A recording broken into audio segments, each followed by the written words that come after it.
ഇപ്പോൾ K Rama MLA കൂടി ഇപ്പോൾ പ്രതികരിക്കാൻ കൂടെ ചേരുന്നുണ്ട്. ശ്രീമതി കെ രമ, ഇന്ന് ഈ ആശാവർക്കർമാരുടെ സമരം എത്രയോ ദിവസങ്ങളായി നടക്കുകയാണ്. അതിനെ വേണ്ട രീതിയിൽ അവരുമായി ചർച്ച നടത്തുന്നതിനോ അവരുടെ പ്രശ്നങ്ങൾക്ക് ഒരു പരിഹാരം ഉണ്ടാക്കുന്നതിനോ സർക്കാരിന്റെ ഭാഗത്തുനിന്ന് ശ്രമം ഉണ്ടാകുന്നില്ല എന്നുള്ളത് ശരി. പക്ഷേ CITU നേതാവ്, CPM-ന്റെ കേന്ദ്ര കമ്മിറ്റി അംഗം എളമരം കരീം ഇന്ന് ദേശാഭിമാനി പത്രത്തിൽ എഴുതിയ ലേഖനം ശരിക്കും പറഞ്ഞാൽ ഇവരെ അവഹേളിക്കുന്നതിന് തുല്യപ്പെടുത്ത. നിങ്ങൾ ആ ലേഖനം വായിച്ചിരുന്നു. എന്താണ് ഈ ലേഖനത്തെക്കുറിച്ചുള്ള പ്രതികരണം? ഞാൻ ആ ലേഖനം വായിച്ചിട്ടില്ല.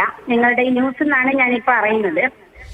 പക്ഷേ ഇതിനപ്പുറത്തൊരു പ്രതികരണം CPM നേതാക്കന്മാരുടെ ഭാഗത്ത് നിന്ന് നമ്മൾ പ്രതീക്ഷിക്കേണ്ടതില്ല. ഈ സമരത്തിനുമായി ബന്ധപ്പെട്ടിട്ട് 15 ദിവസമായി ആശാപ്രവർത്തകർ തിരുവനന്തപുരത്ത് സമരം നടത്തിക്കൊണ്ടിരിക്കുകയാണ്.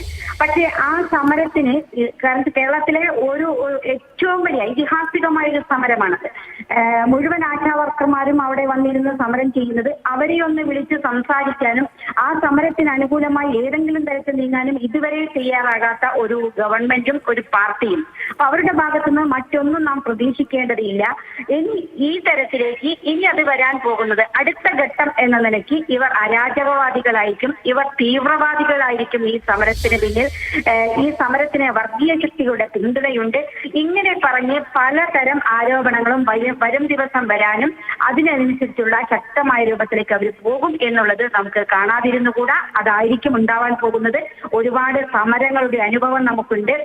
പെമ്പിളയൊരുമേ സമര സമയത്തും ഇവർ ഇത് തന്നെയായിരുന്നു പറഞ്ഞത്. കേരളത്തിലെ സ്ത്രീകൾ സംഘടിച്ച് ഒരു രാഷ്ട്രീയ പാർട്ടിയുടെയും പിന്തുണയില്ലാതെ ഒരു കൊടിയുടെയും കീഴിലല്ലാതെ സ്ത്രീകൾ സംഘടിച്ച് നടത്തുന്ന ഒരു സമരമാണിത്. അത്തരം സമരങ്ങളിലൊക്കെ ഇവർ ഈ തരത്തിൽ വാദങ്ങളാണ് പറയുക. ഇവരെന്ത് CPM നേതാവ്, ഇവരെന്ത് തൊഴിലാളി വർഗ നേതാക്കന്മാരാണ്?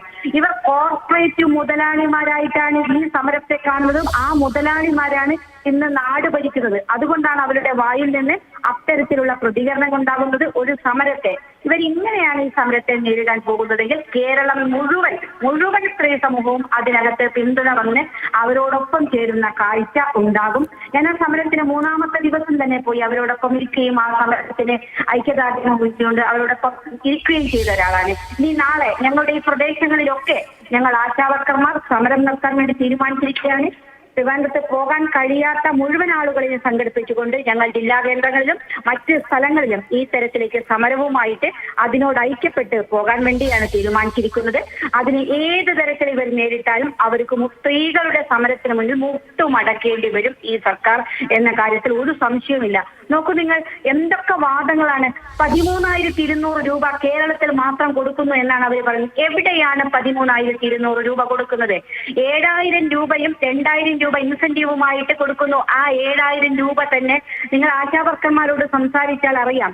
അവർക്ക് ഏതെങ്കിലും ഒരു ദിവസം അവർ പറയുന്ന ഡ്യൂട്ടിയിൽ ഒരു ദിവസം അവർക്ക് ഹാജരാകാൻ കഴിഞ്ഞില്ല, അല്ലെങ്കിൽ ഏതെങ്കിലും ഒരു റിപ്പോർട്ട് അവർക്ക് കൊടുക്കാൻ കഴിഞ്ഞില്ല. അത് പരിശോധിക്കുന്ന സമയത്ത് അവരുടെ ആ തുക അവിടുന്ന് വെട്ടിക്കുറയ്ക്കും. അതിന്റെ കുറച്ച് മാത്രമേ കൊടുക്കാൻ സാധിക്കൂ. മുഴുവൻ ദിവസവും ആയിക്കഴിഞ്ഞാൽ ഏതെങ്കിലും ഒരു തരത്തിൽ ഇവർ ഒരു പുറകോട്ട് പോയി കഴിഞ്ഞിട്ടുണ്ടെങ്കിൽ, ഒരാൾക്ക് എന്തെങ്കിലും അസുഖം വന്നിട്ടുണ്ടെങ്കിൽ അവർക്ക് ആ തുക കിട്ടില്ല. 7,000 എന്ന് പറയുന്നത് തന്നെ തട്ടിപ്പാണ്. അത് തന്നെ എല്ലാവർക്കും കിട്ടുന്നില്ല എന്നുള്ളത് ആശമാരോട് ചോദിച്ചാൽ അറിയാം. ഒരു നാടിന്റെ മുഴുവൻ പൾസ് അറിഞ്ഞുകൊണ്ട് പ്രവർത്തിക്കുന്ന ഒരു വിഭാഗമാണ്. ആ വിഭാഗത്തെ കണ്ടില്ലെന്ന് നടിക്കാൻ സർക്കാരിന് സാധിക്കില്ല. ആ സമരം ഒത്തുതീർപ്പാക്കാൻ എത്രയും വേഗം സർക്കാർ ഇടപെടുകയാണ് വേണ്ടത്. ഇതുപോലെ ന്യായങ്ങൾ പറഞ്ഞുകൊണ്ട് ഈ സമരത്തിനെതിരായിട്ട് തിരിയുകയാണെങ്കിൽ വലിയ പ്രത്യാഘാതം സർക്കാർ നേരിടേണ്ടി വരും. ശരി, വളരെയധികം നന്ദി ശ്രീമതി കെ രമ സംസാരിച്ചതിന്.